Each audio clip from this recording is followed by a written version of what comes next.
കഴിഞ്ഞ ക്ലാസ്സിൽ നമ്മളൊരു ഡോക്ടറെ കാണുന്നത് എങ്ങനെയാണെന്ന് നമ്മൾ പഠിച്ചു.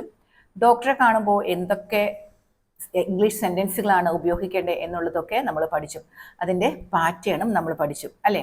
അപ്പോൾ ഇന്ന് നമ്മൾ ചെയ്യുന്നത് ഡോക്ടറെ കണ്ടു, ഇനി നമ്മൾ പ്രിസ്ക്രിപ്ഷൻ അല്ലെങ്കിൽ ഡോക്ടറെ കാണുന്നതിന് മുമ്പ് ഒരു ഫാർമസിയിൽ ചെന്നാൽ എങ്ങനെ നമുക്ക് ഇംഗ്ലീഷ് സംസാരിച്ച് മരുന്ന് മേടിക്കാം എന്നുള്ളതാണ് ഇന്ന് നമ്മൾ നോക്കുന്നത്. അപ്പോൾ ഇങ്ങനെയൊക്കെയുള്ള ഒരു പബ്ലിക് പ്ലേസിൽ ചെല്ലുമ്പോൾ നമ്മൾ മനസ്സിലാക്കേണ്ട ഒരു കാര്യമുണ്ട്, നമ്മൾ അവിടെയൊന്നും കുറേ സംസാരിക്കുന്നില്ല.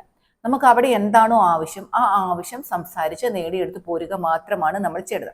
അല്ലാണ്ട് ഫാർമസിയിലോ ഡോക്ടറിൻ്റെ അടുത്തോ ബസ് സ്റ്റോപ്പിലോ റെയിൽവേ സ്റ്റേഷനിലോ ഒന്നും നമ്മൾ അധികം സംസാരിക്കില്ല. നമ്മൾ കാര്യങ്ങൾ മാത്രം ചെയ്യുകയാണ് ചെയ്യുന്നത്. അപ്പോൾ ഇന്നത്തെ ക്ലാസ്സിലോട്ട് നമുക്ക് പോകാം. At the pharmacy. ലിപ്സ്റ്റിക്കിൻ്റെ കളർ ഇന്ന് കൊള്ളത്തില്ല അല്ലേ. ഫാർമസിയിൽ നമ്മൾ ആദ്യം അവരോട് പറയേണ്ടത് എന്താണ്? I need a cough syrup, എനിക്കൊരു കപ്പ് സിറപ്പ് വേണം. അല്ലെങ്കിൽ നമ്മുടെ ഈ പ്രിസ്ക്രിപ്ഷൻ ഉണ്ടെങ്കിൽ നമ്മൾ പറയും I need some medicine, I need a painkiller, എനിക്കൊരു പെയിൻ കില്ലർ വേണം. എന്താണോ നമുക്ക് വേണ്ടത് അത് I need plus noun.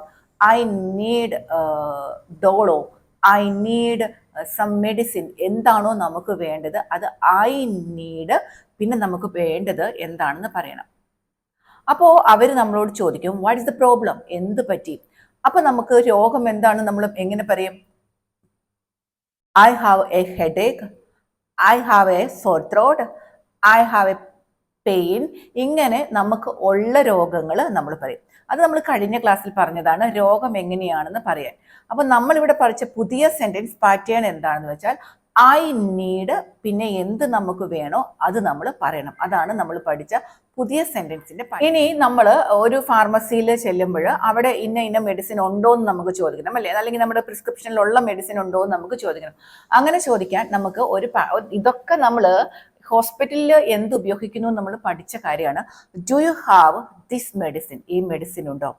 Do you have smaller packet, ചെറിയ പാക്കറ്റ് ഉണ്ടോ? ഡു യു ഹാവ് ഡോളോ ഉണ്ടോ? അങ്ങനെ അവിടെ എന്താണോ ഉള്ളത്, ഇതൊക്കെ അവിടെ ഉണ്ടോ എന്നറിയാൻ ഡു യു ഹാവ്, പിന്നെ എന്താണോ നമുക്ക് അറിയേണ്ടത് അത് ഉണ്ടോ എന്ന് ചോദിക്കണം.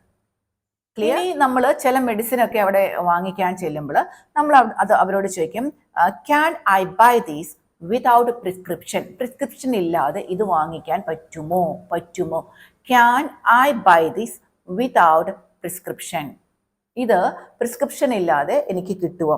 അതായത് അവിടെ നമ്മൾ ഉപയോഗിക്കുന്നത് ക്യാൻ ആണ്. അതേപോലെ can I take it with water, വെള്ളത്തിൻ്റെ കൂടെ ഇത് കഴിക്കാൻ പറ്റുമോ? നമ്മൾ മരുന്ന് കഴിക്കുന്നതിന് ഈറ്റ് നല്ല വേർബ് ഉപയോഗിക്കുന്നത് ടേക്ക് എന്ന് പറയുന്ന വേർബാണ് ഉപയോഗിക്കുന്നത് കേട്ടോ. അപ്പോൾ can I take it with water, വെള്ളത്തിൻ്റെ കൂടെ ഇത് കഴിക്കാൻ പറ്റുമോ?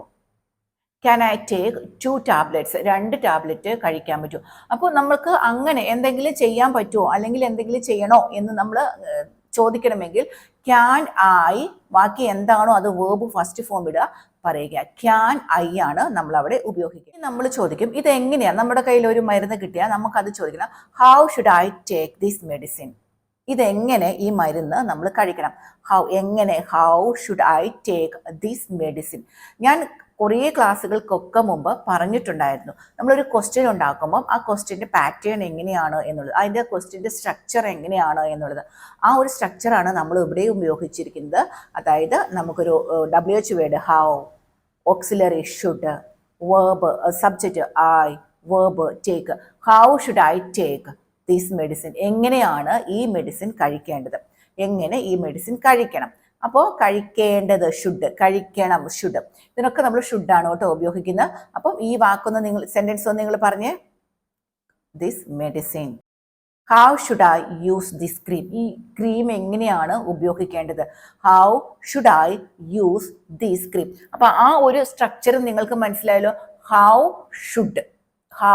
ഷുഡ് എങ്ങനെ നമ്മളത് ചെയ്യണം എന്ന് നമുക്ക് ചോദിക്കാൻ ഹൗ ഷുഡ് ഐ എന്നുള്ള ഒരു പാറ്റേൺ അല്ലെങ്കിൽ ഒരു സ്ട്രക്ചറാണ് നമ്മൾ ഉപയോഗിക്കേണ്ടത്. ഇനിയും should I take it before food, ഭക്ഷണത്തിന് മുമ്പ് ഇത് കഴിക്കണോ? ഇവിടെ നമ്മൾ ഹൗ ഉപയോഗിച്ചില്ല, കാരണം എങ്ങനെയെന്നുള്ള ചോദ്യം ഇവിടെയില്ല.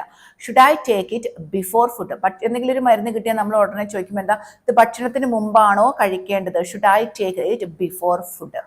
Should I take it after food, ഫുഡിന് ശേഷമാണോ അല്ലെങ്കിൽ ഫുഡിന് മുമ്പാണോ എന്ന് ചോദിക്കുന്നത്. Should I take it should I take it? ഞാൻ നേരത്തെ പറഞ്ഞു നമ്മൾ മരുന്ന് കഴിക്കുന്നതിന് ഈറ്റ് എന്ന് പറയുന്ന വേർബല്ല നമ്മൾ ഉപയോഗിക്കുന്നത്, ടേക്ക് എന്ന് പറയുന്ന വേർബാണ്. അപ്പോൾ അത് മനസ്സിലോട്ടൊന്ന് പതിയണം. അത് ഉപയോഗിച്ചിട്ടാണ് നമ്മൾ പറയുന്നത് should I take, should I take എന്ന് നമ്മൾ ഉപയോഗിക്കുന്നത്. മനസ്സിലാകുന്നുണ്ടോ നിങ്ങൾക്ക്? എവിടെയെങ്കിലും കൺഫ്യൂഷൻ ഉണ്ടോ? എൻ്റെ ലിപ്സ്റ്റിക്ക് വളരെ മോശമായി പോയി അല്ലേ? നിങ്ങളുടെ അഭിപ്രായം എന്താ? ഈ ഡ്രസ്സിനോട് ഈ ലിപ്സ്റ്റിക്ക് മാച്ച് ആവുന്നില്ല. നിങ്ങൾ അഭിപ്രായം പറഞ്ഞോളൂ. ചില മെഡിസിൻ ഒക്കെ മേടിക്കുമ്പോൾ നമ്മൾ ചോദിക്കും ഇത് കുട്ടികൾക്ക് സേഫ് ആണോ, കുട്ടികൾക്ക് കഴിക്കാമോ? അല്ലെങ്കിൽ നമ്മൾ ചോദിക്കും പ്രഗ്നൻ്റ് ആയവർക്ക് ഇത് കഴിക്കാൻ പറ്റുമോ? അങ്ങനെ ചോദിക്കും അല്ലേ? ഇത് അവർക്ക് സേഫ് ആണോ? Is it safe for children? ഈ മെഡിസിൻ ഇത് കുട്ടികൾക്ക് സേഫ് ആണോ?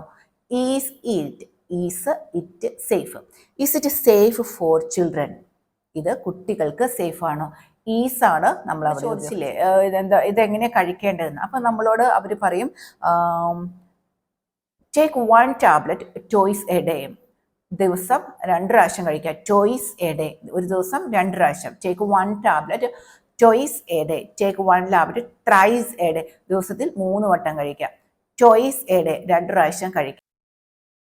Take this medicine after food.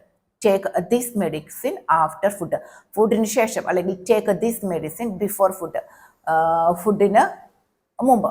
അപ്പോൾ ആ ഒരു കാര്യം ഓർത്തിരിക്കുക. നമ്മൾക്ക് എങ്ങനെയാണ് കഴിക്കേണ്ടത്? ടേക്ക് 1 ടാബ്ലറ്റ്, ടേക്ക് ആണ് നമ്മൾ ഉപയോഗിക്കേണ്ടത്. ടേക്ക് വളരെ സിമ്പിളാണ്. ഈ ഹോസ്പിറ്റലുമായിട്ട് ബന്ധപ്പെട്ട ഒരു ഇംഗ്ലീഷ് സെൻറ്റൻസ് ക്രിയേറ്റ് ചെയ്യണം എന്ന് പറഞ്ഞാൽ അത് വളരെ സിമ്പിളാണ്. കാരണം അവിടെ നമ്മൾ ക്യാനാണ് കൂടുതലും ഉപയോഗിക്കുന്നത്. പിന്നെ ഇപ്പോൾ കഴിക്കുക എന്ന മെഡിസിൻ കഴിക്കുക എന്നുള്ള അർത്ഥത്തിൽ നമ്മൾ പറഞ്ഞു ടേക്ക് ആണ് നമ്മൾ ഉപയോഗിക്കുന്നത്. Don't skip the dose. ചിലപ്പോൾ ആൻറ്റിബയോട്ടിക് ഒക്കെ കഴിച്ചിട്ട് നമ്മൾ ചോദിക്കും 2 ദിവസം കഴിച്ചിട്ട് നിർത്താൻ പറ്റുമോ? അപ്പോൾ അവർ പറ്റില്ല. ഡോണ്ട് സ്കിപ്പ് ദ ഡോസ് നിർത്താൻ പറ്റില്ല. അപ്പോൾ ഇതൊന്നും പറഞ്ഞു തരേണ്ട കാര്യമില്ലെന്നാണ് എനിക്ക് തോന്നുന്നത്. കാരണം ഫാർമസിയിൽ നമ്മൾ ഉപയോഗിക്കേണ്ടത് അല്ലെങ്കിൽ ഒരു ഹോസ്പിറ്റലിൽ നമ്മൾ ഉപയോഗിക്കുന്നത്, ഞാൻ നേരത്തെ പറഞ്ഞല്ലോ, ഇവിടെ നിന്ന് നമ്മൾ അധികം സംസാരിക്കുകയല്ല. നമ്മുടെ രോഗം എന്താണ്, അതെന്നാണ് തുടങ്ങിയത്, പിന്നെ അതിനെന്താണ് മരുന്ന് കഴിക്കുന്നത്, എന്തെങ്കിലും അലർജി ഉണ്ടോ, നമ്മൾ ഫാർമസിയിൽ ചെന്നാൽ ഈ മരുന്ന് അവിടെ ഉണ്ടോ, അല്ലെങ്കിൽ ഈ മരുന്നിന് എത്ര രൂപയാകും എന്നൊക്കെ നമ്മൾ കഴിഞ്ഞ ക്ലാസ്സുകളിൽ പഠിച്ചതാണ്. പിന്നെ ഇതെങ്ങനെയാണ് കഴിക്കേണ്ടത്, ഇത് വെള്ളം കുടിച്ചിട്ട് കഴിക്കണോ അല്ലെങ്കിൽ വെള്ളം കുടിക്കാതെ കഴിക്കണോ, ഭക്ഷണം മുമ്പ് കഴിക്കണോ ഭക്ഷണ ശേഷം കഴിക്കണോ, ഇങ്ങനെയുള്ള കാര്യങ്ങളെ നമ്മൾ ചോദിക്കുന്നുള്ളൂ. അപ്പോൾ ഫാർമസിയിൽ എങ്ങനെ ഇംഗ്ലീഷ് സംസാരിക്കണം എന്ന് നമ്മൾ പഠിച്ചു കഴിഞ്ഞു. ഇനി നിങ്ങൾ ഇംഗ്ലീഷ് സംസാരിക്കാൻ അറിയില്ല എന്ന് ഒരിക്കലും പറയരുത് കേട്ടോ. അപ്പം നമ്മൾ ഓഗസ്റ്റ് 1-ാം തീയതി മുതൽ നമ്മൾ സ്ത്രീകളുടെ മാത്രം സ്പോക്കൺ ഇംഗ്ലീഷ് ബാച്ച് സ്റ്റാർട്ട് ചെയ്യാണ്. 1, 2, 3 ദിവസങ്ങൾ മാത്രമേ ഉള്ളൂ. പെട്ടെന്ന് എഴുതാൻ എൻ്റെ നമ്പർ ഒന്ന്. സ്ത്രീകൾ മടിച്ചിരിക്കരുത്, വിളിക്കുക കേട്ടോ. നിങ്ങൾ വിചാരിക്കും ഓണമൊക്കെ വരുമ്പോഴത്തേക്കും ലീവൊക്കെ വേണ്ടി വരില്ലേ? നമുക്ക് ആ ലീവൊക്കെ അഡ്ജസ്റ്റ് ചെയ്യാം. ഞാനും ഒരു വീട്ടമ്മ തന്നെയാണ്, അതുകൊണ്ട് തന്നെ എനിക്ക് നിങ്ങളുടെ ബുദ്ധിമുട്ടുകളൊക്കെ മനസ്സിലാകും. അതൊക്കെ അഡ്ജസ്റ്റ് ചെയ്തിട്ടാണ് നമ്മൾ ക്ലാസ്സുകൾ എടുക്കുന്നത് കേട്ടോ. അപ്പോൾ പെട്ടെന്ന് തന്നെ വേഗം എന്നെ ഫോൺ വിളിച്ചോളൂ കേട്ടോ. അപ്പോൾ ഇന്നത്തെ ക്ലാസ് നിങ്ങൾക്ക് ഇഷ്ടപ്പെട്ടെങ്കിൽ നമ്മുടെ ചാനൽ ഒന്ന് സബ്സ്ക്രൈബ് ചെയ്യണം. അതേപോലെ തന്നെ നിങ്ങളുടെ വിലയേറിയ അഭിപ്രായങ്ങൾ നമ്മുടെ കമൻറ്റ് ബോക്സിൽ കൊടുക്കുകയും കൂടി ചെയ്യണം കേട്ടോ. അപ്പോൾ എല്ലാവർക്കും നല്ലൊരു ദിവസം ആശംസിക്കുകയാണ്. നമുക്ക് അടുത്ത ദിവസം വീണ്ടും കാണാം. താങ്ക്